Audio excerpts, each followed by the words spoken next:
Turning on to the New Testament, to the New Covenant, in the Epistle to the Hebrews, chapter 10 and verse 14, we have a statement of what was accomplished by the death of Jesus on the cross. And we must remember that Jesus offered himself as a sacrifice. His death was a sacrifice foreordained by God, a sacrifice on behalf of the whole Adamic race. And it says here, Hebrews 10:14, for by one sacrifice he has perfected forever those who are being sanctified. Now, at one time I was a teacher of English as a second language to African students. And one of the things that I discovered was that you have to teach people the significance of the English tenses. Maybe some of you are not even quite clear what a tense is. But a tense is the form of the verb that shows the time of the action, see? And in this we have two tenses, and they're very significant. The first one is called the perfect tense. And it says, for by one sacrifice he has perfected forever. You could say it's perfectly perfect. It's completely complete by one sacrifice. After this, or just before this, as a matter of fact, the writer of Hebrews says the Old Testament priests always stood, offering again and again the same sacrifices which could never take away sin. Then, speaking about Jesus, he says, but this man, after he had offered one sacrifice for sin forever, sat down at the right hand of God. You see, the contrast is between the Old Testament priests who stood and Jesus who offered his sacrifice and sat down. Why did he sit down? Because he was never going to have to do any more. He had done it all. Whereas the Old Testament priests, their job was never finished because their sacrifices were not adequate to deal with the real problem. And so, going back to verse 14, by one sacrifice, Jesus has perfected forever. As far as what Jesus has done, it's complete, it's perfect, it never has to be added to, nothing can ever be taken away from it. It's forever. That's the perfect tense. But then, speaking about those of us who are appropriating it, it says he has perfected forever those who are being sanctified. That's what we call a continuing present tense.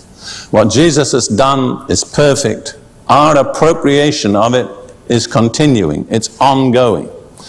As we are sanctified, as we are more and more set apart to God, as we draw closer to God and appropriate more of God's provision and promises, we are entering more and more into the provision of the sacrifice.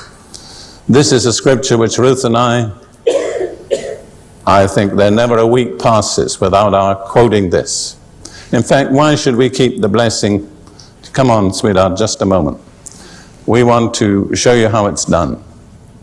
And then we'll invite you to join it with us. All right. For by one sacrifice he has perfected forever those who are being sanctified. Would you like to say that? Do you think you can say it with us? For by one sacrifice he has perfected forever those who are being sanctified. And then you include yourself in that. Thank you so much. So there's one all-inclusive sacrifice, which is the basis of our whole salvation. You see, this interests me because I was a philosopher before I was a preacher. And I observe that the Bible is the only book that accurately diagnoses the cause of human problems, or any other book based on the Bible. And the cause of human problems is stated in one very short word, sin. But no other book except the Bible diagnoses the nature and the effects of sin. And no other book tells us the remedy except the Bible. So if we had to deal with a problem in our own wisdom or strength, it would defeat us. And the remedy for sin is a sacrifice. This is the message of the whole Bible from beginning to end. Wherever there has been sin, there has to be a sacrifice. But all the previous sacrifices were just prefigurings. They were shadows and types of this one glorious, final, all-sufficient sacrifice which Jesus made on our behalf on the cross. And you remember that before he died, his last triumphant cry was, "It is finished." In the Greek of the New Testament, that's one word, tetelestai. And it's the perfect tense of a verb that means to do something perfectly. So my interpretation is, it is perfectly perfect. It is completely complete. That's the sacrifice.